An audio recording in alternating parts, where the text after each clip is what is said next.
letting go. Walk, don't run. Use the handrails. Walk, don't run. Use the handrails.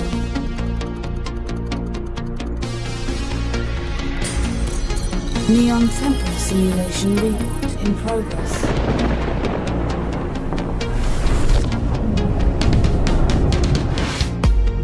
Live stream initiated.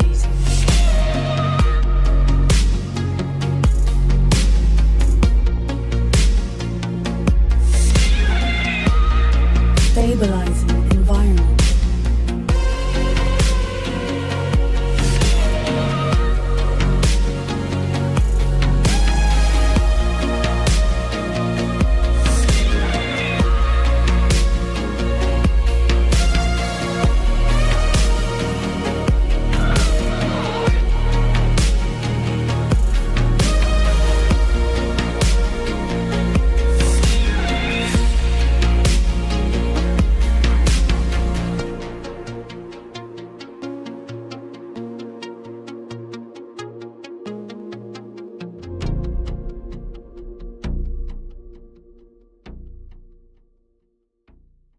We're gonna keep this interesting, and No, we're rolling with it. It's all good. we are doing it live, except for you two dinguses running your mouths. So, as Happy I was to be a saying, dingus. sorry. Okay. So first, I want to throw this out there. If you are wearing a Studio House shirt, you get +5 Cochise points. So those are redeemable for Chick-fil-A nuggets out of Cyber Barista's wife's dinner. Yep, she's got you. So, welcome to another exciting guild night. If we're not picking up a theme here, the theme is back to basics. And back to basics is because we had a whole bunch of people who were new to the guild saying that we weren't catering to them. And, well, now you're being catered to. So say thank you, take your notes, and go forth and do great things, and stop overthinking your roles in the industry because it's annoying us.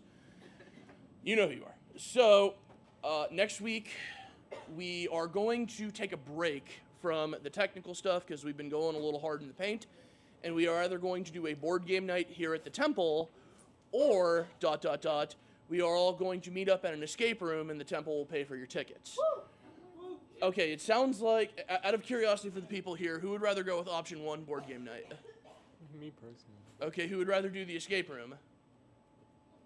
Okay, and a whole bunch of people are just undecided voting. Yeah, that would be cool. That would be cool, because a whole bunch of people are doing the thing where they don't vote and then they get sad with the outcome of the election. And yeah, so that's how that works. So, voter fraud, I like it. Oh yeah, you were actually committing voter fraud. So next week we'll be taking a break. The week after that, our beloved Patsy is going to be doing some Linux Satanism in continuation with Back to Basics. That's a topic that's near and dear to my heart. The Linux, not so much the Satanism. I was about to ask, is Linux the Satanism, or is he doing Satanism in Linux? Yes. Well, yeah. So the question is Linux the Satanism, or is he doing Satanism with Linux? I said yes.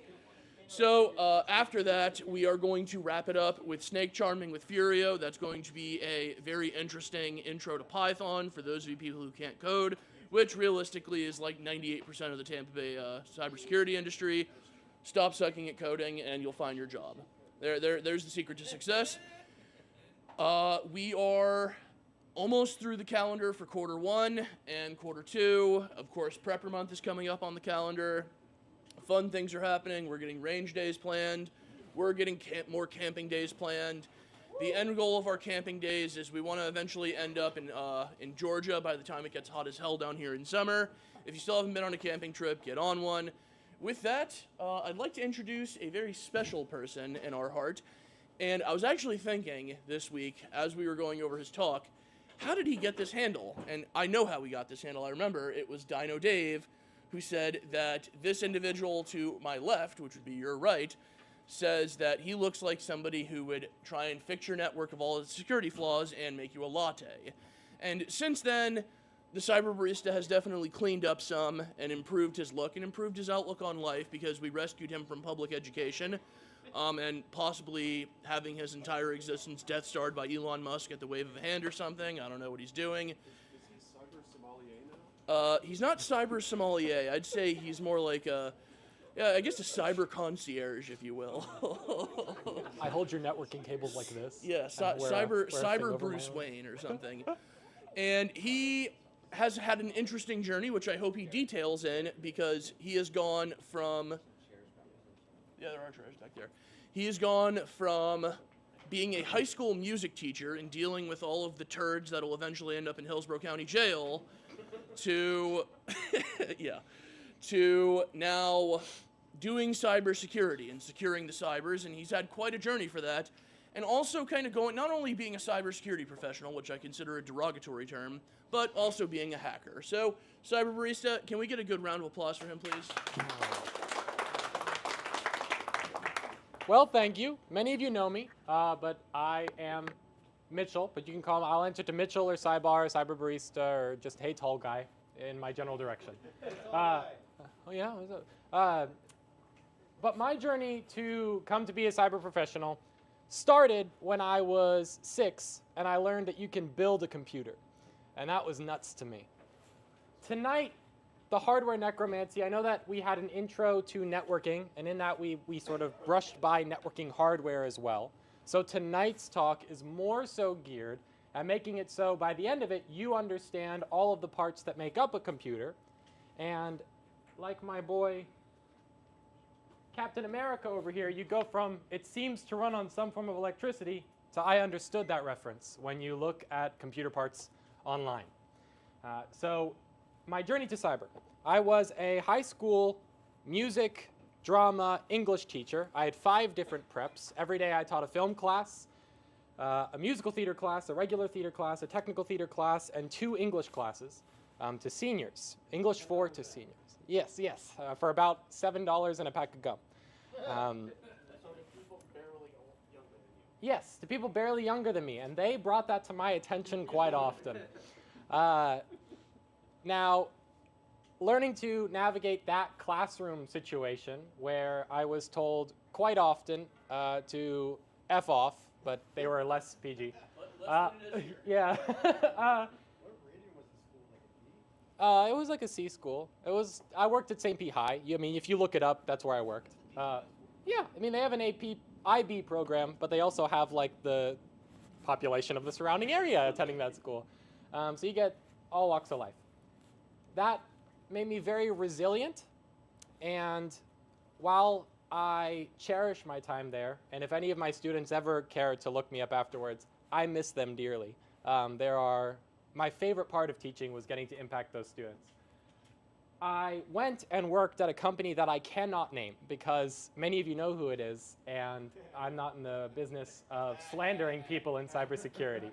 But while I was there, I got a crash course into how can I know more than those around me, or at least as much as those around me. And so diving deep, making sure that I was not only knowledgeable but accurate, was then aided by my eventual push into being a cyber defense educator for a company called Darktrace that many of you are familiar with because there are like 7 members of the temple that all work there. And in being a cyber defense educator, that sort of was a combination of best of both worlds. My love for education and my love for cybersecurity all came together. But anyway, that has very little to do with hardware, so let's talk about hardware. What makes a computer? Bare minimum plus extra flair. And in case any of you didn't see my little subtitle there, Intro to Hardware is the never-ending pursuit to be consumer of the year, because there are always more new things to buy with greater, bigger numbers that will make you happy eventually, right? But we have a CPU. Some questions about CPUs: type, brand, number of cores, clock speed. We have RAM. And a bunch of other stuff that I'm not going to read to you because it's all the titles for the slides that are coming after this one. So on we go. CPU. We have a... What is a CPU? It's a central processing unit. It's, at its very core, funny enough, at its very core, deals with ones and zeros. A very long, fast stream of ones and zeros. If you do some investigation into how CPUs interpret those ones and zeros, you will... Holding. Oh, yeah. All good, all good. if you do any investigation into how it deals with ones and zeros, you will eventually run into a term called ASCII, or as I named it when I was learning my Network Plus material, EBCDIC. And EBCDIC is the world versus IBM, because they are pretty much the only people who use that one. That's why we have layers and stuff like that. But a CPU is not just interpreting ones and zeros. It also has what we call a cache. It actually has layers of caches. So it has a level 1 cache. And a level 1 cache is, or L1 cache, is the fastest and smallest. It is the one that sits closest to the actual cores themselves and is designed to be the fastest because it deals with either the I cache or the D cache. And the I cache is the instruction cache. As named, it stores frequently used instructions. So when a program is being run, it keeps them close. The D cache is a data cache. It stores frequently used values. And all of this amounts to allowing programs to be run very quickly. Now, a layer 2 cache, or a level 2 cache, L2 cache, if you will, is the translation layer, or not the translation layer, that's a very specific term, and I'm using it inappropriately. It allows for the CPU to send stuff over to your RAM. That's its primary function. Now, RAM is something that has its own slide, so we'll talk about that here in just a second. But know that the L2 cache is just designed to take the extra stuff and move it from the CPU over to the RAM. And now, L3 cache is probably the one that's made the most news for you if you are up to date on the latest trends in computer hardware. So who here has heard of either the 5800X3D, the 7800X3D, or the 9800X3D by a show of hands? If you haven't, that's okay. So AMD, the people who are responsible for me taking this screenshot of their website, are very invested in giving gamers specifically a big L3 cache, because games really benefit from having that extra amount of memory very close to the CPU. So they hold more stuff there. The calculations then get done quicker because it doesn't have to send stuff over to the RAM and then make calls over to the RAM to get access to that stuff again. Layer 3 is also the slowest of the 3 caches. Now, when I say it's the slowest, that is with a big asterisk next to it, because putting stuff in the layer 3 cache and then accessing that layer 3 cache is still much faster than sending stuff over to RAM and then accessing that information out of RAM. So it's the slowest but the biggest, specifically for gaming, with that, they call it a 3D V cache. That allows more game data to be stored closer to the cores. Now, I have a diagram here called a von Neumann architecture. And the von Neumann architecture is how most modern CPUs function. They function that way. They function that way because this is a really excellent way to process information. There are a bunch of other ones like this. Essentially what this allows for is allows your processing unit to be used for more than a single function. There are other processing architectures, but many of those are used for devices that fulfill a single function, where the processor either is very simple, like in the form of a calculator, or is used for one, as I've said before, very specific purpose. So in that central processing unit in the von Neumann architecture, we have a control unit and an arithmetic unit. They are what they sound like. The control unit searches notes desperately. The control unit controls. I know what it says.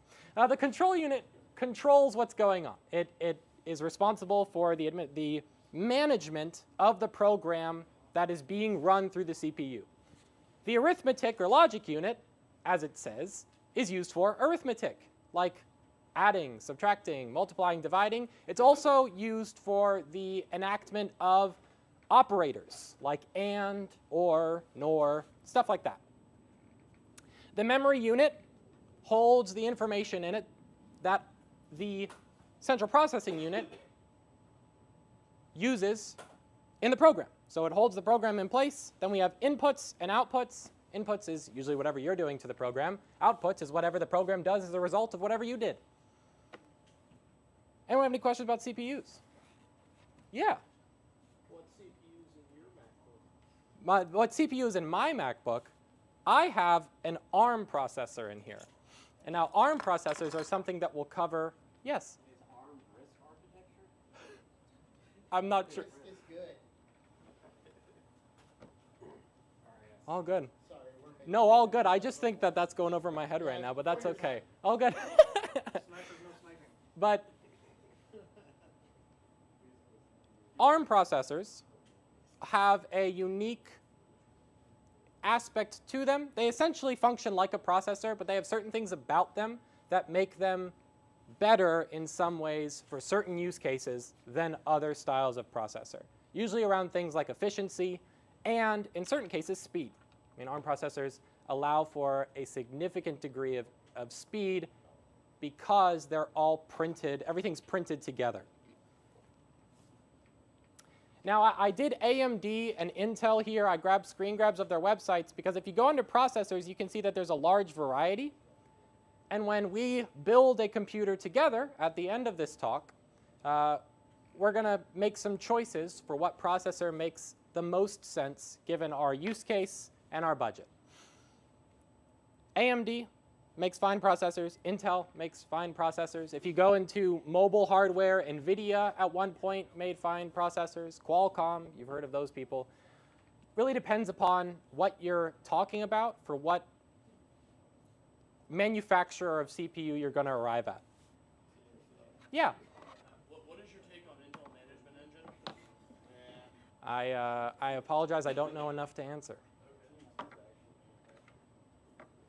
All right. RAM. RAM stands for Random Access Memory. So where does your CPU store the stuff it needs to remember when it runs out of storage? One key thing to remember about RAM is that it is volatile. Now, volatile means that when your computer shuts off, the stuff that's held in the memory is gone. It gets dropped. Now, it doesn't mean it's gone forever, especially if it's something like your OS, where your OS is going to be yanked up into your RAM upon your computer startup. OS being operating system, by the way, is going to be yanked out of your long-term storage in the form of things like hard drives or SSDs or whatever you installed your OS on, a USB.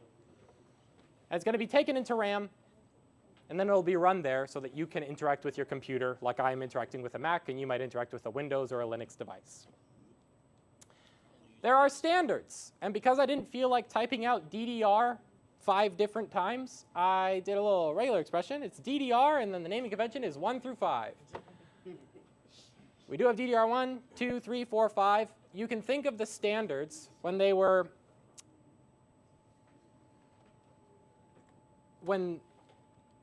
initially coming up. Now, these days, there is not as much of a difference in the storage capacities or storage expectations of the various RAM standards. Like the distance from DDR3 to DDR4, you might have had 8 gig RAM sticks, and now you have 16 gig RAM sticks. And now in RAM, with DDR4 to DDR5, you might have had 16 gig RAM sticks turn into 24 gig RAM sticks, which I know in DDR5, especially if you look at pre-builts on sites like Newegg or other places, you might see 96 gigs of RAM, which is just 4 24 gig sticks. And the reason that I offered these graphics for your viewing pleasure is that many of you might be familiar with the objectively faster version of RAM, which is the kind that has the glowy lights on it. There we go. I was losing y'all. The RGBs are placed on what you might consider a heatsink, which is just metal. If someone tells you that there's a heatsink somewhere, that's just a piece of metal that's designed to get warm over a larger area so that the thing it's on top of doesn't get too warm. That's really all a heatsink is. There are different kinds, like you have vapor chambers and stuff like that, but that's for another day. The area beneath this, the reason I included this one, is because if you peel this off, this is what a RAM stick looks like. It's a PCB. It has 4 different memory modules on it. And it has a bunch of pins, usually 288 of them. If you're talking about UDIM, which is the kind that you stick into your desktop motherboard, whether that is what standard of desktop motherboard you're talking about, that's the kind you put in there. There are also other kinds. How many of you have a laptop? How many of you have opened up the bottom of that laptop? How many of you have been disappointed to find out that your RAM is soldered onto the motherboard of your laptop? You say using a MacBook. Yes, I do. It's not soldered onto the motherboard. It's soldered onto the CPU. Systems on a chip is next. Yes. So if you are fortunate enough to have bought a laptop that has removable RAM, that RAM is called SODIMM, which is small outline, dual inline memory module. It's just a condensed RAM. It looks like that, but it's shorter. But if you peel off the heat sinks, it looks almost exactly the same. There has to be memory modules on, individually printed memory modules onto the RAM stick in order for there to be any memory on there at all. Very profound. There has to be memory in order for there to be memory. We measure the speed of RAM in megahertz. And now from DDR4 to DDR5, this is probably one of the biggest differences between the two, and it's because of AMD CPUs that this is the case. AMD CPUs, if you don't know, on the previous generation DDR4, are heavily reliant on the clock speed of RAM. You can actually get significant percentage increases if you go from a very slow RAM, like 2666 megahertz, to something like 3200 megahertz. You can see real performance gains in heavy-duty applications like gaming or 3D rendering. Here in DDR5 land, we start at like 5,600 megahertz, which is way faster than any DDR4 memory module you are going to buy. That does mean that, at least for right now, it's a little more expensive, but that's also because there are a non-significant amount of bugs associated with the current uptick in RAM speed, and that's the price you pay for sitting on the bleeding edge of whatever technical stuff is happening. Most of you, if you buy a laptop, probably won't have DDR5 RAM right now, unless it's a really expensive one. Now, why did I include this picture here? You, sir, what's this a picture of? CPU? Do you know who that graphic belongs to? You can probably tell by the design language. Chris, can you tell who that belongs to? I want to say Apple, but Yeah, yeah. it's Apple. That's the Apple M1 chip, everybody. Yeah. And the same architecture is used for their M2, M3, and M4 chips. It's an ARM processor. Everything is printed all together with established pathways, which means that you get faster at the price of upgradability or sustainability. Because there is no, if I opened up the bottom of this and I tried to change what's there, I would break what I have. Isn't a lot of the speed derived from the size, so like going down to 4 nanometers? Yes, I mean, that's also a significant gains, but even in cases where you have like the newer GPUs from, actually the 40 series and the 50 series from NVIDIA are both printed at 4 nanometers. And by the way, when we say nanometers, we're talking about transistors, which are individual wires, and we'll get to that when we talk about GPUs. But to answer your question, yes and no, because everything is hardwired together and it's also like physically close together, you do see performance gains from that. And I saw a hand over here from Cochise. Yes? Hold on. Mr. Cyber Barista, if I have an ARM chip, could I run x86 things on it? With the advent of how many translation applications there are now, Could you yes. just answer that in an easy way, please? Yes, you can. Okay. Yeah, most. Sorry. Yeah, trying to throw you you a can. softball. You can run most anything on the latest ARM processors if you are okay with dealing with some performance losses in certain cases. I mean, translating things to Mac has been such a pain for so many years that's kind of why Mac has died from a gaming community perspective. because to get a game to compile on a Mac requires a significant amount of work. It's not like changing a few things for Windows to Linux. Yeah. Yeah. And shout out to SteamOS and Proton. Because of SteamOS and the Steam Deck, translation layers in Linux will run applications faster than changing the code to be Linux native in many cases. Because the necessary work to make it optimized for Linux is just something that developers aren't interested in doing. Many developers aren't interested in doing. I shouldn't speak for everybody. But either way, that's RAM. Anyone have questions on RAM? On we go. Storage. Oh, yeah, sorry. Oh, he's on the phone. Excellent. Storage, where we keep things we can't forget. So remember, RAM is volatile. At the end of the day, you shut off your computer, RAM dumps. There's nothing there. Storage, on the other hand, that's long-term. Yes, I'm speaking in, that is a bit generalized. There are exceptions. Where we keep things we can't forget, though, is in long-term storage. Things like hard drives versus SSDs versus M.2 drives versus PCIe drives. How many of you have ever used a PCIe hard drive before, or SSD before? Cool. That's neat. That's like a little more specialized than lots of people, most consumers will interact with. Now, the difference from hard drives to everything else that's on that list is the most profound difference in that list. Hard drives, if you don't know, are spinning disks. Now, spinning disks spin at different RPMs, or rotations per minute. If you are buying a hard drive for yourself, and it is a negligible difference in price for you, depending upon the scope of your project and your overall budget.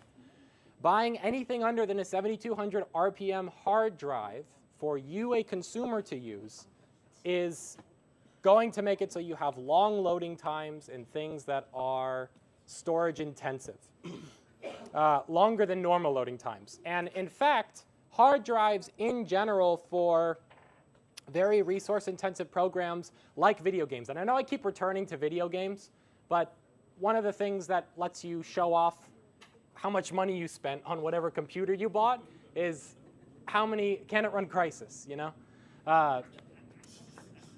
Now, the reason that I said that's the biggest difference is because SSDs, M.2s, and PCIes are just really, really fast flash drives. If you've ever bought a flash drive and opened it up, on there, like on RAM, they have printed memory modules. If you open up an SSD, it's going to have soldered on printed memory modules. If you look at an M.2 drive, it has soldered on printed memory modules. Same thing for most PCIe cards. I'm unaware if there is a PCIe hard drive. That just might be a blind spot in my knowledge, but I don't know why you would place it on that port and then constrain it to the RPMs of a hard drive. So when you're asking yourself questions about storage, like size, speed, compatibility, and redundancy, the first place I would visit is whatever your most data-dense application is and how often you use that. And the reason I'm not saying for games is because there are some people in here, like Macho Christ, that do video editing. And video editing is highly data-intensive. I mean, you will just blow through terabytes of data in a single shoot.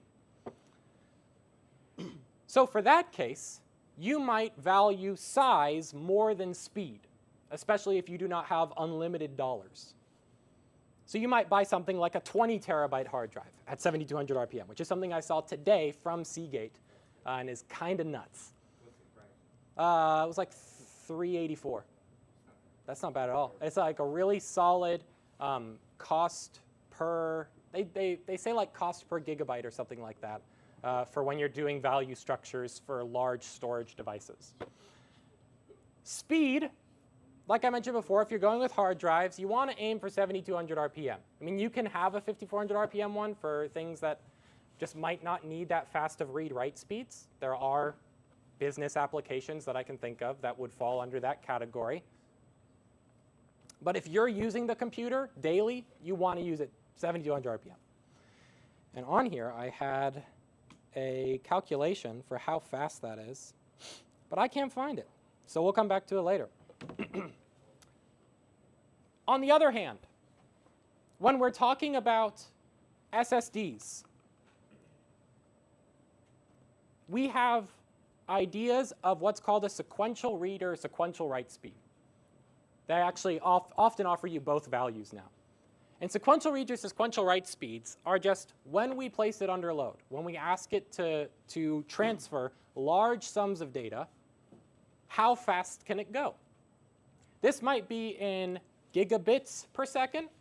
It might be in megabytes per second. And this is a great time to talk about when you are reading consumer hardware specifications. What is the difference between an uppercase B and a lowercase b? 8, a factor of 8. So to get to that end, there are 8 lowercase b's in an uppercase b, because lowercase b stands for bits and uppercase b stands for bytes. 8 bits in a byte. And again, that goes back to this idea that all computation is in base 8 and reading binary and all that other fun stuff. But for right now, just know that if you want to actually, when you do like a speed test, and you see a speed test for like 450 megabits per second, you're seeing approximately 57-ish bytes per second. So on speed tests, this is how you get things like the Frontier fiber optic advertisement for 500, 500. 500, 500 does not mean that you are going to download the latest Call of Duty in 1 second. Because if it was 500 gigabytes per second or megabytes per second, that would be a factor of 8 faster than it actually is. Or actually is. If you understand the conversion, they're not doing false advertising, but they are trying to get you. Because when you read most things in computation, or like when you're in your computer and you're looking at your file explorer, it's going to tell you things in bytes, not bits. Now, another question you might have is redundancy. And that's why I showed you this picture of the Dell PowerEdge 630. Now, when I was joining cybersecurity as my drama teacher self, and I saw things like this, I was like, that's magic. That's crazy. Who needs one of those? That is just a bunch of hard drives. Every single one of the things you see here is a drive enclosure. It's not rocket science. It literally isn't rocket science. It's not going to send you to the moon.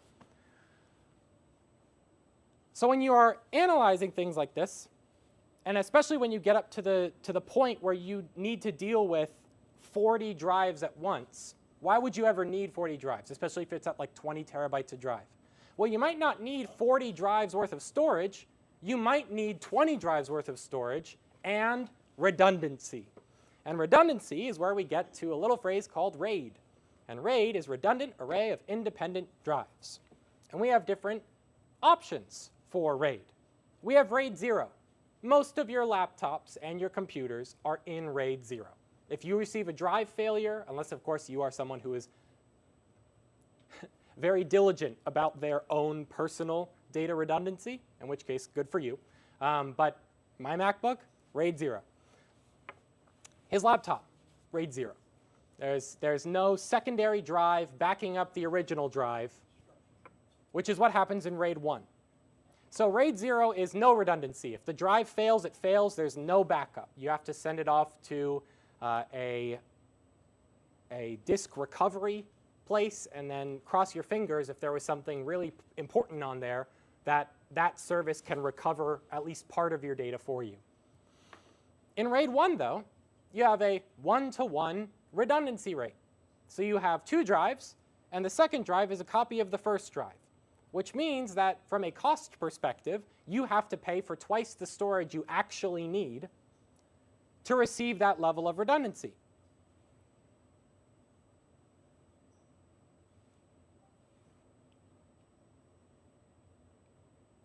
In certain other cases, though, if, say, for instance, you don't necessarily need full drive backup in the way that it functions in RAID 1, Perhaps you're dealing with a huge amount of storage, and that just is not cost-wise feasible for you.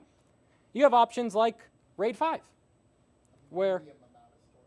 yes, Because RAID 5 does not work above, I think it's 8 or 9 terabytes. Oh. You'll never be able to recover up from a parity. oh, thank You you. have to use 15 at that point. Oh, cool. Thank you. So RAID 5, as he mentioned, we have parity up to 9 terabytes, 8 or 9 terabytes. My apologies for not knowing the exact figures there. It was just a hard learned lesson on my own. Ah, very nice.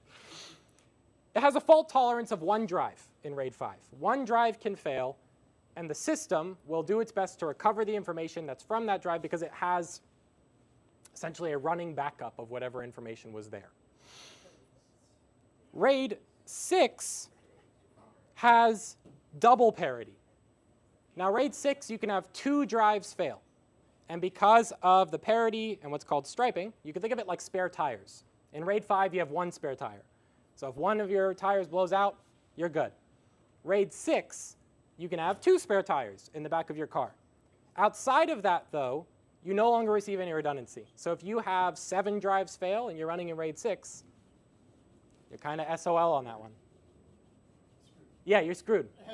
Now, you might hear some people describe RAID 10 as RAID 10.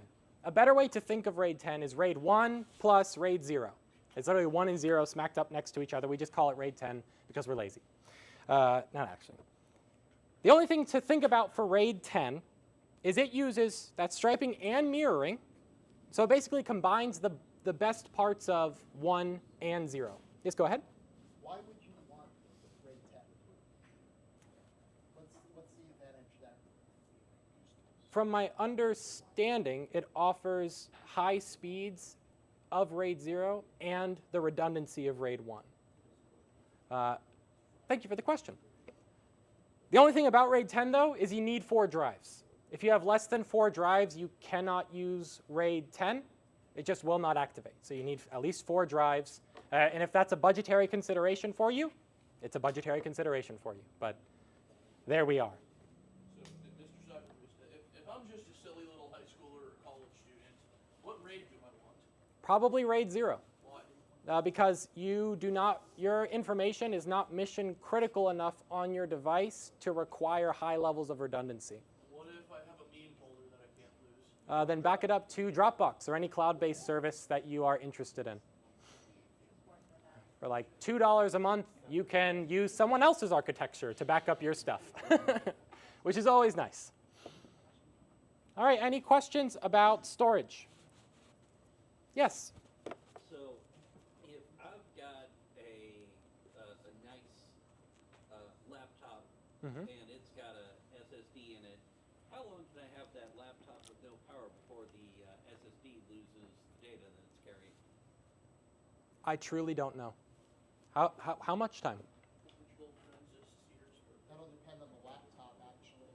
It depends on what type of power storage that is on the laptop that is dedicated to things like memory and your CMOS and things like that. Excellent. That's why on most motherboards you have those little button things Yeah. to keep your BIOS from dying every time you pull the plug. Absolutely.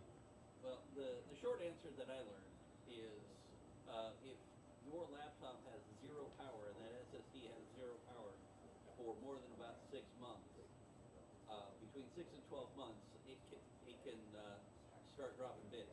Cool.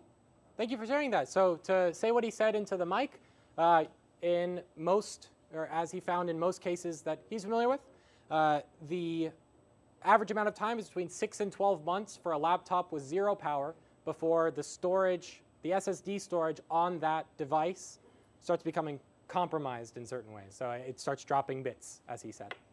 Thank you. And as Gabe put in the event discussion, he said SSDs have a standard metric of mean time to failure. Wonderful. All right, GPUs. What GPUs? There are no GPUs. There are no GPUs. It's a lie. It's a hoax. The GPUs were the friends we made along the way.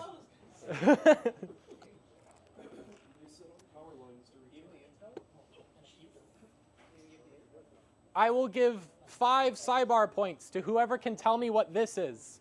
Name that product. It's a GPU, yeah. Which GPU? No, it's not. It's not the Intel Iris. So I'll tell you that. GPU I've ever run. That's obviously a Chinese GPU.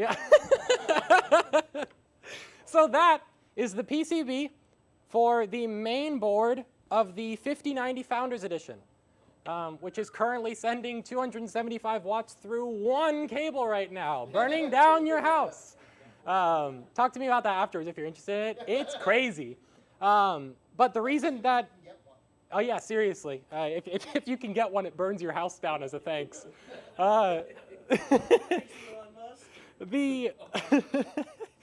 So the reason it looks like this is because it has 2 other PCBs that are attached to it via cableage. So the part of it that accepts power is separate, and technically this, as I saw it, was separate as well. So you have the main board, and then it comes down through a ribbon cable to the PCIe portion of it, and has another one that accepts power. And that power has no impedance control, which is why it's burning people's houses to the ground. Above that, we have a vapor chamber. That vapor chamber belongs to the 5090 Founders Edition, and it's really cool. If you're ever interested in the engineering that goes behind these consumer grade products for $2,000, that is a really cool look. It's pass-through cooling, has a vapor chamber called a 3D vapor chamber, and all a 3D vapor chamber is it's an enclosed area that has deionized water in it, and that deionized water, when it heats up, it boils and turns into a gas, and then it condenses and cools it down. So it's a really fancy way of cooling, and they also have pass-through cooling on both sides. So the printed board of the 5090 takes up the middle third of the card. The rest of the sides are just for cooling. Super cool stuff. But either way, I say GPU or the only component you will brag about.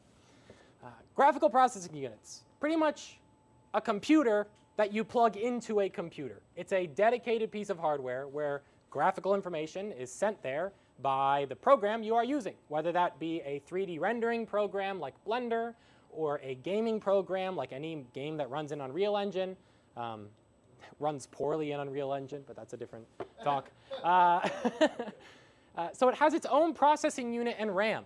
That's why I say it's like a computer that you plug into another computer, because it has its own central processing unit that is dedicated to processing, usually 3D information. And then around it you can see, or maybe you can't see, but I'll tell you, here are those printed squares that we saw earlier with our flash drives and our SSDs and our RAM sticks, most closely resembling the RAM stick. It's printed on there, soldered in, and if you buy a secondhand GPU right now, go in person and see if there's any evidence that they removed the cooler. Because if they did remove the cooler, there is a non-zero chance that they took the solder off of the CPU and took the or it's a different card altogether. And they took out all of the memory modules, and then they sold those back to a manufacturer in China. It's kind of crazy. Yes, yes, they do. Who is they? Usually scammers. So whoever you would describe as a technologically proficient scammer. So like if you buy one of these off of eBay, they'll do that? Yes. Okay, not if like I go to the Stoner or Best Buy and ask for one of these. No. And I don't know if any of you are familiar with Parks and Rec, but that moment where Ron Swanson goes, "I know more than you," that's how I'm sure many of you feel when we walk into a Best Buy. They start giving me hints. You should buy this one. I know more than you. Anyway, the difference for the standards of what you judge a GPU based off of are usually have to do with something like the core clock speed in megahertz of the central processor and the memory speed of the memory, as well as the volume of memory, so in gigabytes.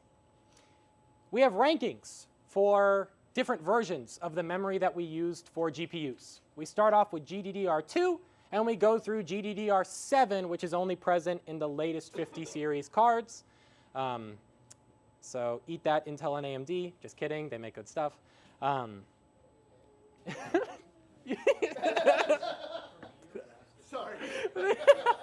They make good stuff if you are okay with having a significant gap between you and what actual top of the line is. But for many situations, if you're not someone who's blasting a 4K monitor and you want ray tracing enabled, lots of AMD and Intel GPUs are unbeatable price to performance scaling right now.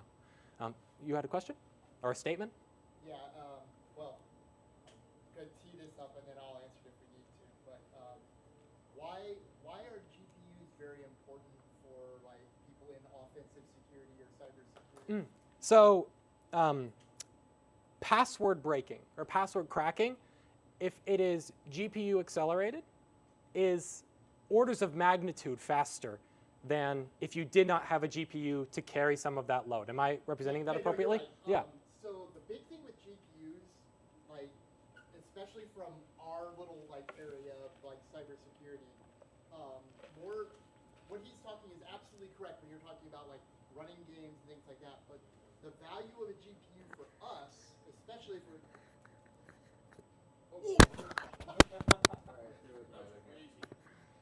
So no, what I was saying is that from a cybersecurity perspective, particularly in an offensive security perspective, is the reason GPUs are really important to hackers is that, like he said, that it's many orders of magnitude greater speed to try to process hash calculations on a GPU, because when you're actually attacking and trying to do hash calculations, you can only make one attempt per core on a processor. A GPU has several thousand cores on even older GPUs. I think, do you know what the CUDA count on your 5090 is? The 5090 has a CUDA count in the thousands. I know that like for the Yeah, 750 Ti that was bought 7 for or a grand, it's like 8,000, 200 I think. or Yeah, something like that. it's ridiculous. So instead of like making on a normal CPU, you can make on a good CPU, you can make like 18 to 20 guesses or every cycle. On these GPUs, you can make 7,000 or 8,000 guesses for every cycle. So that's why one of the reasons, like outside of gaming and things like that, like GPUs are really important if you're doing any type of offensive work, because yeah, crypto mining is another. It has 21,760 CUDA cores. Jesus, I am gonna have to buy one of those. Yeah. God damn it! I really didn't want to spend $2,000 on a graphics card. And its base clock is over 2 gigahertz. I don't know if any of you remember when GPUs hit 1 gigahertz, but I had like an AMD 7870, and on the box it was like 1 gigahertz in huge letters. So it took us like a decade or something, over a decade, to get to 2 gigahertz. But that's crazy, and that's base clock. I mean, some of these people that are going to put a water block on their GPUs are going to crank it closer to 2.5, 3 gigahertz, which is just nuts, because the boost clock base is 2.41 gigahertz. Ah, that's nuts. Anyway, the other numbers to take a look out for is numbers of gigabits per second. The huge thing about the 5090 is that it has a 512-bit bus, which is just huge. I think it was like 392-bit on the 4090. And as we mentioned before, our transistors, so we mentioned nanometers before and 4 nanometer architecture.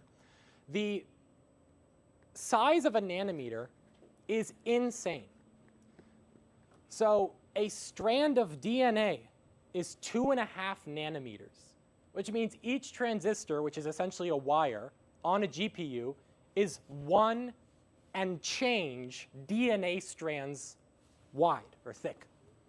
That's nuts. That's why you can fit so many of them onto the same size chip. That's why we don't have a GPU that's the size of like 2 basketballs to place into your computer. And this really matters. This printing method really matters for a couple of reasons. One, you can fit way more into the same area, as I've already mentioned. But 2, it makes it more efficient. And here's why it makes it more efficient.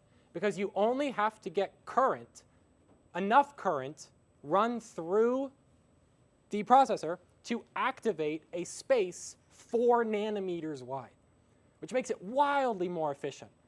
Not that the 5090 wants you to think that, because the 5090 pulls 575 watts at peak draw, and that's what they advertise. I've seen stuff online that's like 620 watts at peak draw, which is why lots of people, by the way, if you ever are fortunate enough to have a 5090 in the same room as you, are setting the power draw for those cards to 75% and then overclocking from the 75% power. So you give it like a 250 megahertz overclock, and then you drop its potential power draw to 75%, and you see maybe a 2% drop in actual processing power, which is just crazy. But a crap ton less current. Yes. A whole lot less current, which your power bill will thank you. Yes, a significantly lower chance to burn your house down. And by the way, just a small rant about the 5090 and the 4090 and the 4080 and 5080. They use a standard for their power plug called 12-volt high power, and it is the absolute worst. I don't know why they made this choice. Probably because they invested in some kind of manufacturing deal where they got these 12-volt high power stuff for cheap. But man, it is why these things are burning your house to the ground, Emperor's New Groove style. So anyway, a nanometer is 1 billionth of a meter, so 4 nanometers is 4 billionths of a meter, and a strand of hair is 100,000 of them.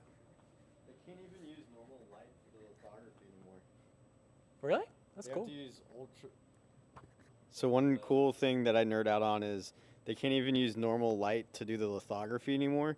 So they have to have ultraviolet light because of the wavelength is smaller, so that they can produce the nanometer etching on the chip. Excellent.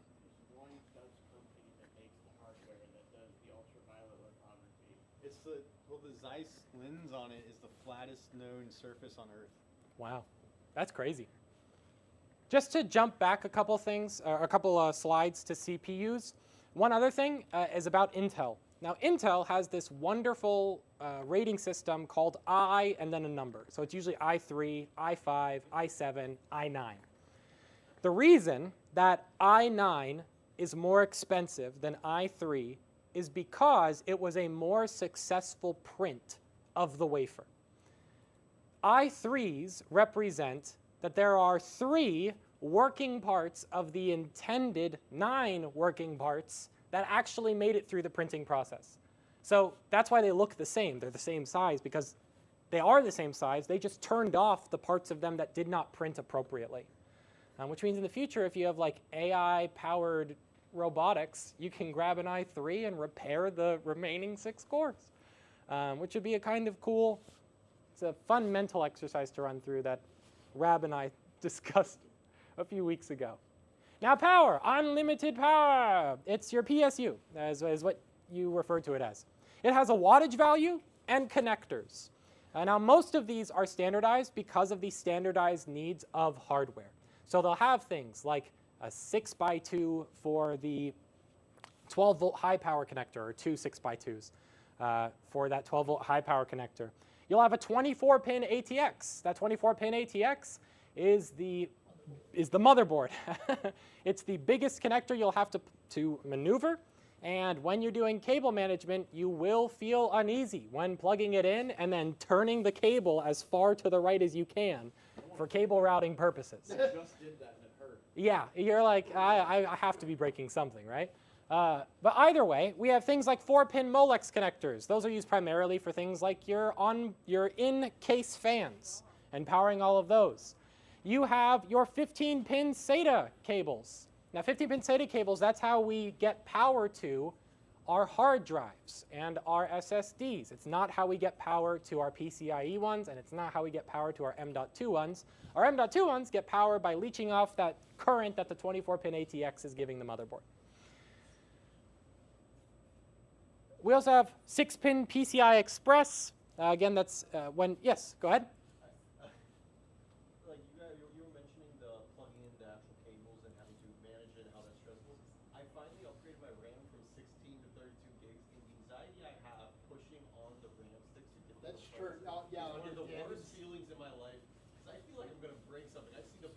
Oh, for sure. Oh, for sure. Yeah. It'll work eventually if you press hard enough. That 15-pin SATA cable, though, it does not actually amount to data being sent because your PSU, as the name implies, does not handle any transfer of data, handles the transfer of power. Now, the other thing, there are videos of people online lately seeing problems with their cases and then opening up their power supplies and just poking around in there. That is a really fast way to lose a finger or a hand or your life because they are filled with these huge batteries and these huge capacitors, and there's just it's like when you used to, I mean, I don't know if you are like a middle of the state of Florida family growing up, but you would get a microwave, and when your microwave crapped out, you'd take it to the middle of a field, throw some forks in it, and turn it on.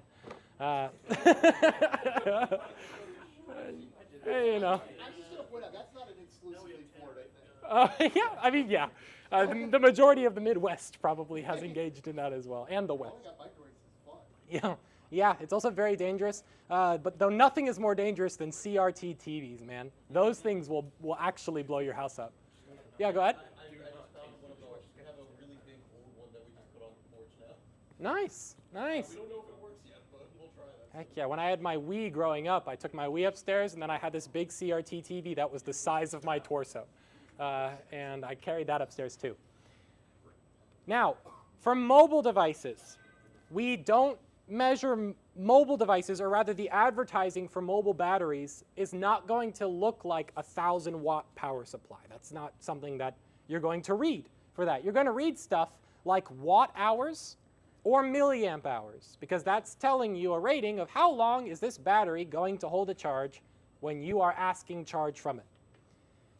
And in laptops, especially those geared towards the hacking community or the hardcore mobile gaming community, the bottom of your laptop is going to be like that thick because you're putting a GPU in there, and GPUs are power hungry, and CPUs are power hungry, and you're asking it to do power hungry things.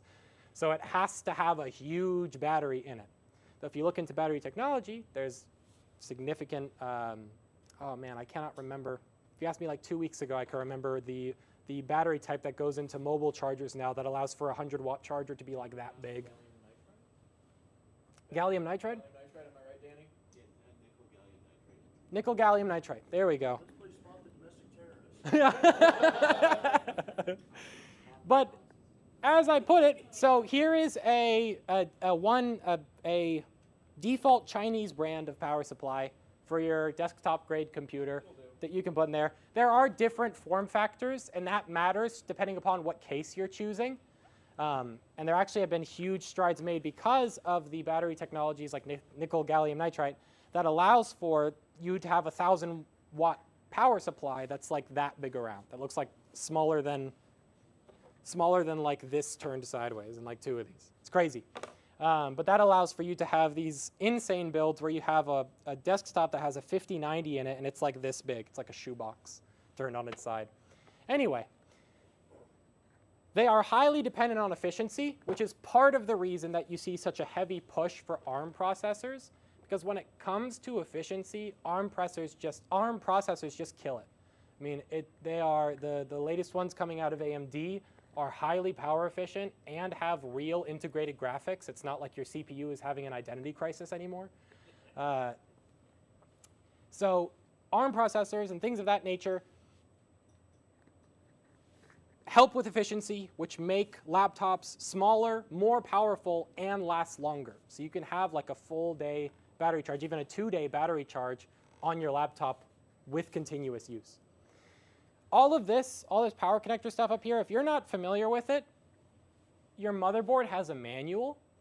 Your things that you're buying have a manual. So if you're confused about what's happening, it's probably PEBCAC, which PEBCAC means problem exists between keyboard and chair. So read your manual. If you read the manual, it's Legos. It's Legos. I mean, it used to be that you could plug anything into anything. There wasn't a whole lot of standardization, so building your own computer was like a feat in not killing yourself. But now, I mean, things have, what's it called, clips on the outside of them to even show you which way the 24 pin go. Yeah, and if you get super close on this, you'll see that each of these pin housings is a different shape. So you cannot turn it around and push it in. You cannot bend it to your will, as Danny put. Motherboards, holding it all together. When you're making a choice about motherboard, you need to pay attention to a couple things. What sockets do you need on the outside? Like, do you need a bunch of USBs? Do you have like 19 USB devices that you're using and you need solid throughput for them? Do you need USB-C? Which that's going to be a conversation about your motherboard and your case, because your case has what's called front I/O. And that front I/O gets plugged into your motherboard right here. No, not right here. It is down. Yeah, it's right, sorry, right here. It's going to have a plus minus, and if you cheaped out on your power supply, you are going to be sitting there with these little cables. Your hands are going to bleed. It's going to suck. But you'll get through it. They have on motherboard printing. I'm sure that you can't see it from the distance all of you are, but if you ever looked at a motherboard up close, it has printing next to the things that get plugged in to tell you what you're supposed to plug in there. So like up here is CPU fan. That's the 8-pin that I know goes to the CPU. So you plug in your CPU cable there, and on your power supply now, they label which device is supposed to go into which port on your modular power supply. Again, they do their very best to make sure that you are not going to break everything by just plugging it in wrong. They make it very hard to plug it in wrong. Outside of that, here are your DIMM slots. Remember I talked about UDIMM earlier as a standard for memory? There are DIMM slots. You get 4 of them on this motherboard. If you get a cheaper motherboard or a smaller motherboard, you might have 2 DIMM slots. But memory is primarily run in dual channel. Single channel has significant inefficiencies as compared to dual channel, even at the same number of gigabytes. So if you have 8 gigabytes run in dual channel versus one single 8 gigabyte DIMM, you'll see performance increases by having those 2 4 gigabytes running in dual channel. Sockets. As far as sockets go, for Intel, you are going to be looking for a number that begins with the letters LGA and then a number after that, usually something like 1151 or 1150. And then whatever processor you buy from Intel is also going to have a number like LGA 1151 or 1150. If you do not match up those numbers and you take the tension bar out here and you place the CPU there and then you lower the tension bar, you will hear an audible crack, a crunch unlike any other, the crunch of imminent doom. Yeah. But you now have a very expensive garlic press. You do have a very expensive garlic press. That's true. Now, a fun situation concerning that tension bar that happened to me recently.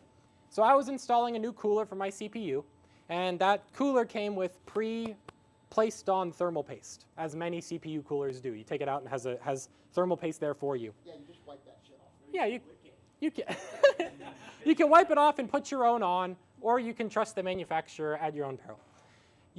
I placed it on there, and then I was confused as to why the fan wasn't working properly. So I was like, oh, I need to take the fan off. I had turned the PC off, but I hadn't unplugged the PSU. I went to take just the cooler off, and I ripped the CPU out of the socket without releasing the tension bar. And it came off, and it was stuck to it. And I was like, oh, well, I hate this. And I saw visible arcing inside of my PC. I say you heard all the people who build their own computers in the past, like, dying. Yeah. It was like, man, my $50 new CPU fan just cost me $800. Because that torch is not just the CPU. Your motherboard's gone. Usually your RAM is also gone. The only thing that lived was my GPU, which is a 2070 Super and will soon be replaced with a glorious 5090. Anyway. Yeah. So I/O needs. The other thing is we have. This was my moment. When I was talking about this talk with Tremere, getting ready for it, I was like, I am going to lecture them on the idiocy that is Wi-Fi standards and USB standards. USB standards to get us started. The standards or the naming of the standards? It's the naming of the standards that gets you messed up. However, I think I agree with Rab, which Rab said to me previously, that the people in society who need to be hunted are those who create USB cables that transfer power but not data. You're here. Yeah, yeah. So, yes. You know those USB-B cables that like charge phones and stuff? They don't pass data. So like, you'll have one of those in a drawer and be like, oh, I'm gonna transfer data. You know, this thing that no cables can do. No, those transfer data, don't worry. Why couldn't it just why couldn't it just do both? Why couldn't it just do both? Because if I want to use a random charger. To clarify for everybody really quick, USB-B is a shape of port. So USB-A is that like smiley face port that you are familiar with, comes on the end of mice. It's on the side of most of your desktops and laptops. That's USB-A. It's designed to be put in one way. So you cannot put it in the other way. Well, you can try, but you'll break something. USB-B is used for printers. And there is an extended USB-B that looks idiotic. But it has the USB-B and then has another square at the bottom because they hate you. So USB-B is used for, actually, funnily enough, USB keyboards, like musical keyboards, typically use USB-B to transfer to your computer. And then USB-C is the one that we all love, and that John showed me the pin configuration on a couple years ago, or not a couple weeks ago, and I thought was really cool. On your the Division hacker thing, you had a USB-C diagram that you showed me. USB-C though, we're familiar with that. USB-A, B, and C, they're shapes. We have standards of power and data pass-through in the form of USB 1, 1.1, 2, 3, 3.1, 3.2, 4, and 4v2. Now, USB 1 and 1.1 are limited to 5 volts with 500 milliamp hours. USB 2, same thing. USB 3, we got to 900 milliamp hours for power transfer. And then USB 3.1 and 3.2, we got to the capability to have 100-watt chargers that look like USBs. USB 4 and 4v2 obviously both fall under that 100-watt charging capability as well. The other thing that's interesting about USB standards is that when we made the change from USB-A over to USB-C, because we skipped B because it belongs to printers, we opened up the idea of bidirectional USB cables, which wasn't a thing. I mean, we used USB-A cables very typically have a side that is the input and a side that is the output. Usually, I mean, your mice is the output at the end of a USB-A cable. Sorry, the input. The output goes through the cable. So with those standards, we arrived at a place where now with USB-C and up-to-date standards of 3.1, 3.2, 4, and 4v2, we can have pass-through charging, where your phone can charge another phone. If you're an Android, if you're an iPhone, cry.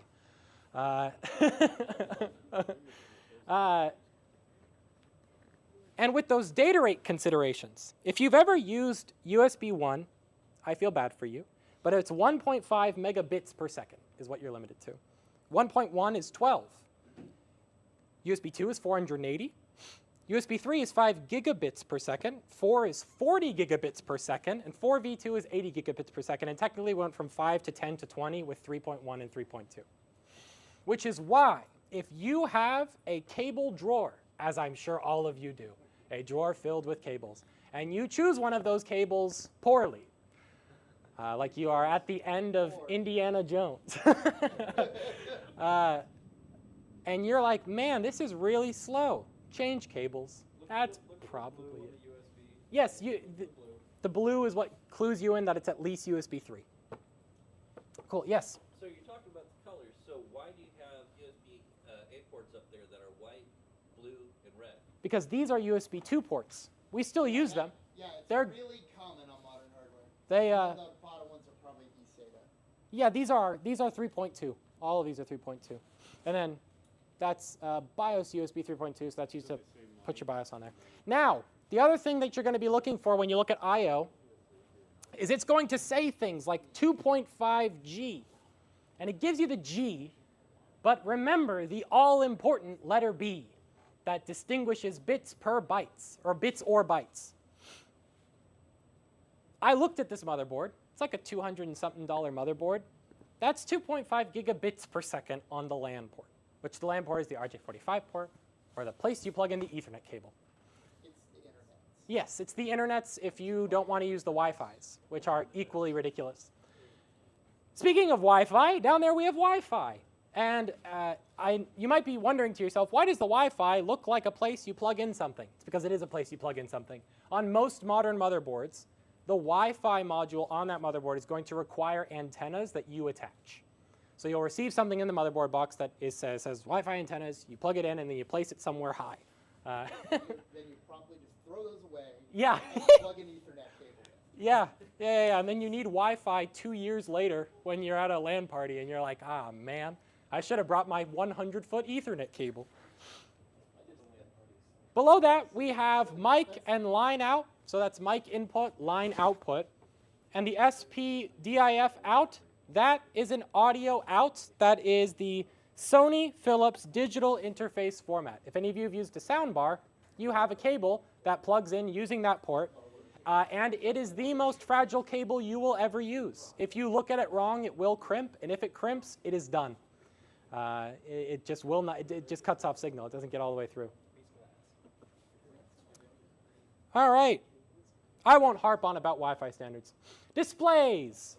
I'll talk about it later. We have different options. We have LCD, liquid crystal displays. If you're talking about that, you have two options. TN, which is very old and deprecated, and you'll probably never use it if you buy a modern display at all. Other than that, we have IPS. Now, the difference between TN and IPS is TN is twisted pneumatic, so the crystals are twisted in a helical formation. And IPS is in-plane switching. So everything is parallel to the front of the display. LCD has some excellent things about it. But one of the things it needs is a backlight. And that's where we get mini LED. Now, mini LED, when you first hear about it, you think, oh, they're miniaturizing the LEDs. That is not the case. What they are doing is they are miniaturizing the backlight. So the backlight gets a lot smaller, which means you get a lot more of them, and that matters for things called dimming zones.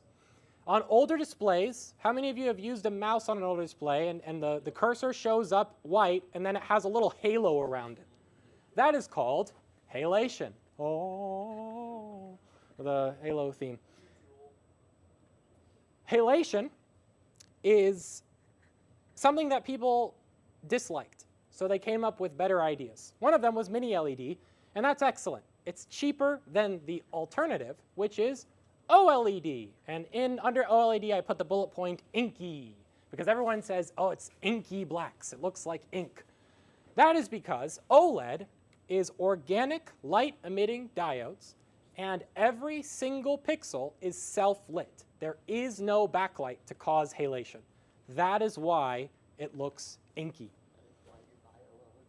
Yes. If you can't afford OLED, it's excellent. The problems with burn-in, so the first place you probably became familiar with OLED is in Galaxy phones. Galaxy S8 was the first OLED display I think they used. And it suffered from something called burn-in. And burn-in is when you leave a static image on older OLED technologies that do not have self-maintaining features like pixel shift and other things. Eventually, if you changed applications, you would see the application you were just on, but like a ghost over whatever you are currently looking at. And then you cry. And then you cry, because it's there forever. Yeah. That $800 monitor is toast. Yes. My S9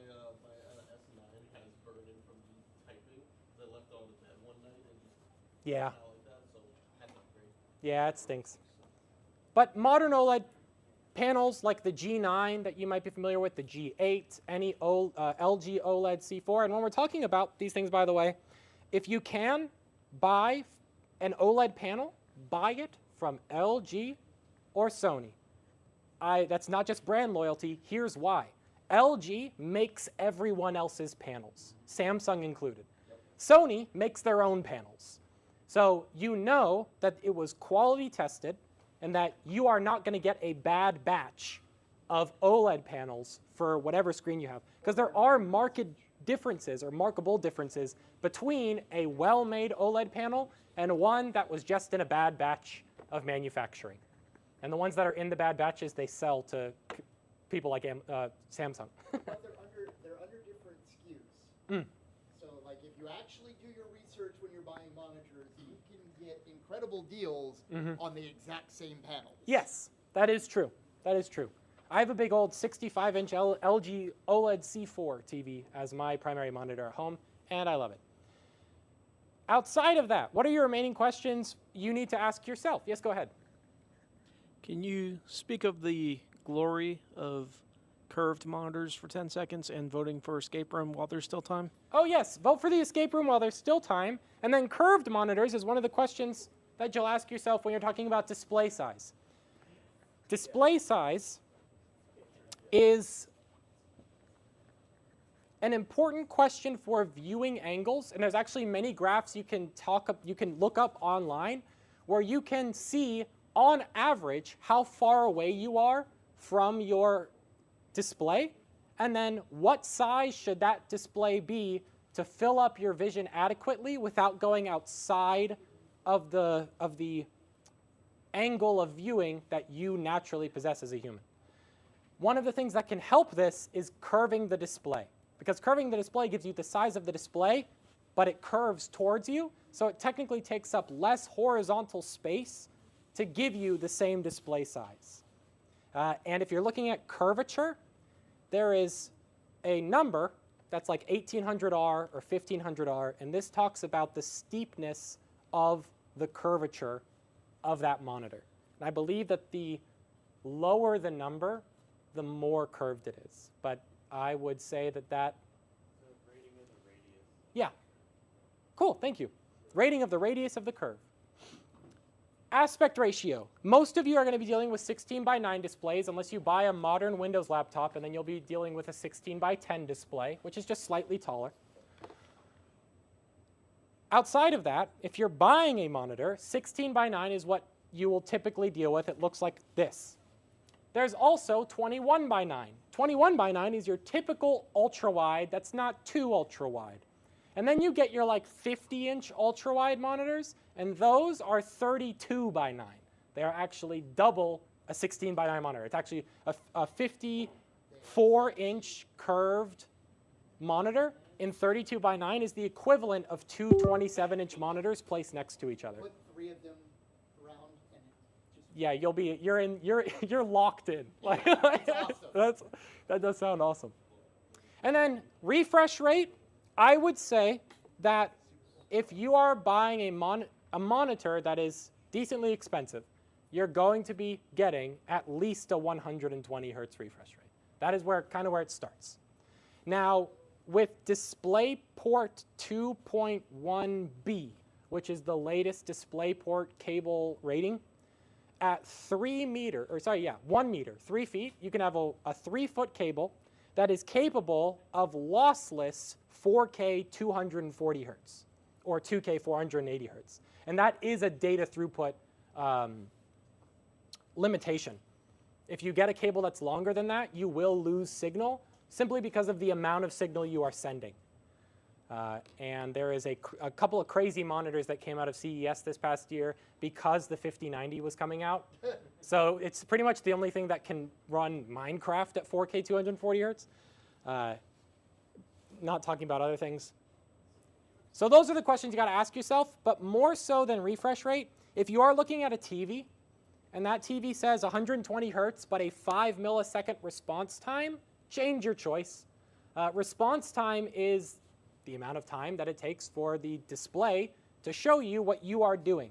If any of you have ever plugged into an old TV before and you move your mouse and then probably 3 years later your mouse moves on the screen, that is because, not because of the refresh rate, but because of the response time in milliseconds. I don't know if any of you like my Timmy Turner reference, but the I can see, I can fight. There we go. All right, more fun hardware. That's what a SATA cable. Yes, go ahead. And for God's sakes, folks, make sure your monitor has a VESRA mount on the back if you plan to mount it onto an ARM. Yes, VESA mount, VESA. That's what you're going to look for if you're looking for monitor arms and stuff like that. Excellent. More fun hardware. This is what a SATA port looks like. That's where the data goes into your motherboard from whatever SSD or hard drive you're using. Again, M.2 drives have their own port. Doesn't look like that. And PCIe hard drives or SSDs, again, don't look like that. They plug into your graphics card port. This is a Ryzen EPYC processor. It's an AMD server-grade processor, has 24 physical cores, 48 virtual cores, and it is designed for server processes where you need a lot of cores because you have many applications that each need to have their own set of cores, usually associated with things like virtualization, where you are using a hypervisor to give different virtualized machines a set of your physical hardware. So you might give one of them 8 cores and another one 16 cores, or have 24 of them and give each 2 cores, depending upon what your service intentions are. And when you're talking about server-grade hardware, this is the motherboard that would accept this chip. You might have noticed that earlier when we looked at the motherboard, that was about half the size. The CPU socket was about half the size. That's because it is half the size. We used to, with Intel Xeons, have 2 separate CPUs plugged into the same motherboard.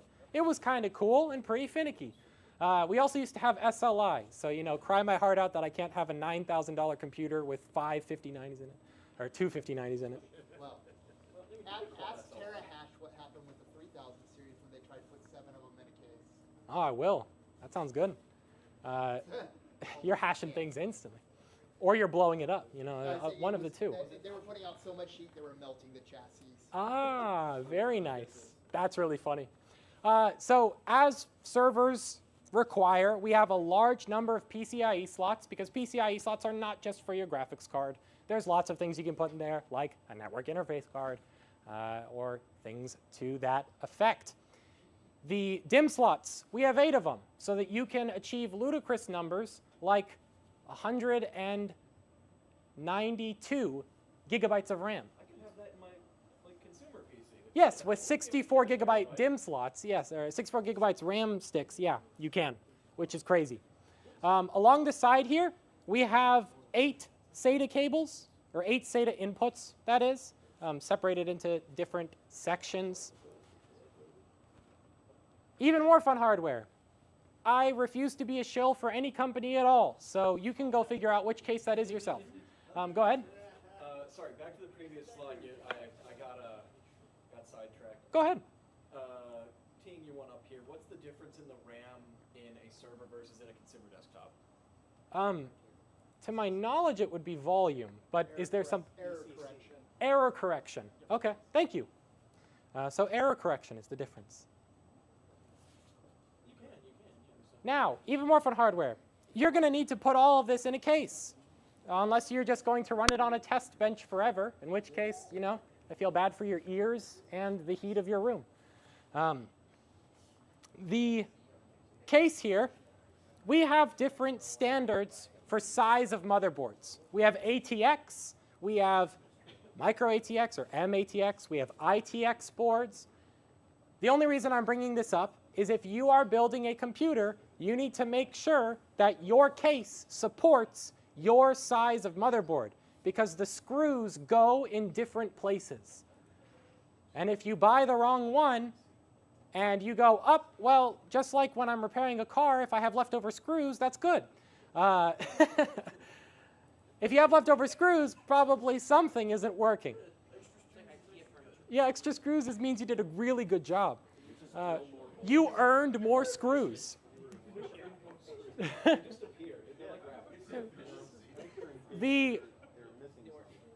you're just proving to the manufacturer that they gave it too many screws. The heatsink you see here, this is a CPU cooler, specifically one that uses water cooling. You can buy all-in-one water cooling solutions for just your CPU, so you do not have to buy a heat gun and There's many. No use case for water cooling without an AIO these days. Yeah, unless you really enjoy the process of making water cooling, because it does get pretty cool. You can have unless you really enjoy replacing your $900, $2,000 Yeah. GPU there. Yeah. When It leaked, and it leaked and it destroyed everything, but at least it looked cool. Outside of that, with Wi-Fi standards, one of the big things, I won't go into the specifics of Wi-Fi standards because that could just be a table that I put up on the screen and you read for yourself. I invite you to go look it up. 802.11ac, 802.11ax, and 802.11be, which is Wi-Fi 7, are the three that you are going to be interacting with most primarily in your own home's hardware. Because I know that personally from Frontier, they let me have a mesh router that was Wi-Fi 6 as part of my monthly payment to them. And all mesh routers do is it allows you to have multiple access points for the same network, essentially. And they all talk to each other. So they have a closed channel to each other, and they accept a bunch of stuff from you, thereby making it so you have a stronger Wi-Fi signal to your own home's network wherever you are. These ones, I will not say their name because, again, I am not a shill. And you guys are far enough away, you can't read it. But these, they look like pucks. And the reason that mesh Wi-Fi is important to understand at a consumer level is because this is what enables stadiums to have thousands of people on their network. With Wi-Fi 5 to Wi-Fi 6, the main consideration for Wi-Fi 6 is that it allows for more bandwidth split across more devices. So previously in Wi-Fi 5, you could think of it like a single lane road. And the fastest your Wi-Fi could get for the amount of devices you had is as many cars as you can send down that single lane road at a time, as fast as you can send cars down that single lane road at a time. With Wi-Fi 6, you can picture it like a highway, where instead of having one lane of cars, you have 7 lanes of cars. And all of them can go at the max speed that that lane can accommodate. And that's what makes Wi-Fi 6 better than Wi-Fi 5.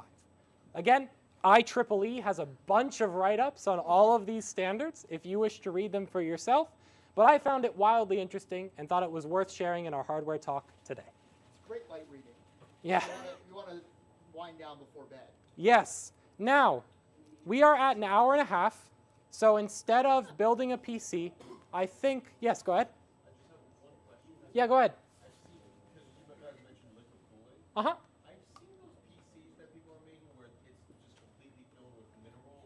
Oh, yes. What's your opinion on those? Because I've only seen it like a couple. That it's cool, but you will never, ever run any of those components outside of that oil, ever. Yeah, it's awesome if you have serious heat. Like, Yeah. like if you're building a supercomputer, like 20 GPUs or something like that, and you're using it to mine Bitcoin on your mom's tower, then yes, they're amazing. So it's worth it only if you have like a giga computer, pretty much. Yeah. Or if you have old components and you are curious what you as a cyber professional are capable of. It is very cool. It is very cool just to. I've built one of these. Yeah. It is very cool to. There's this visceral revulsion when you dip these components into the mineral. You're just like, Yeah. It's nuts. My high school robotics team had one of those. The teacher had one sitting in the side of his class. I just used to go and stare at it because it's cool. But anyway, instead of, yes, go ahead. With hurricane season coming up, what do you recommend to protect that beefy investment? Because we're in Florida, elevation is key. If you get 3 feet of water in your house, but you have your PC on a table that's 5 feet tall, your PC is safe. If you put it on the floor, well, safer. At least it's not going to get flooded with water. Now, there are other considerations around things like surge protectors and uninterruptible power supplies that are for someone else's talk because, again, I think I'm getting a little long in the tooth here. But we can build, if you're interested in building a PC and you have budgetary considerations, me and my friend in high school used to just go on Newegg and build computers and send them to each other. So I'm happy to help you with whatever level of investment you are interested in. Just send me a message on Discord. It's Barista or Cybar in the Neon Temple Discord. And that is my talk, everybody. Thank you so much. All right. Where's that stinking mic? Actually, hang on. We'll kill the stream. I'll give the announcement afterwards. You want to kill the stream? Okay. Also, Terra House hi, went out I'm of business. taking you all out. The stream's over.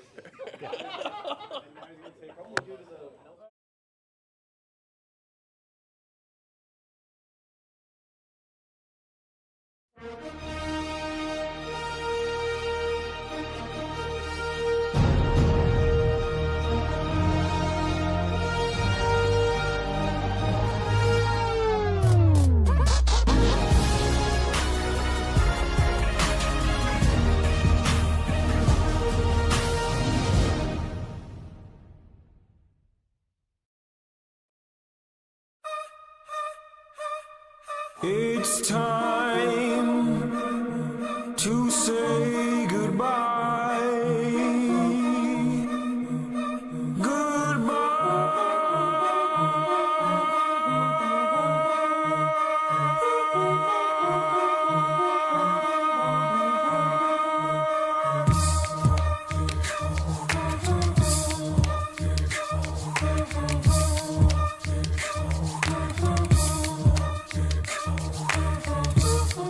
Hello, it means goodbye.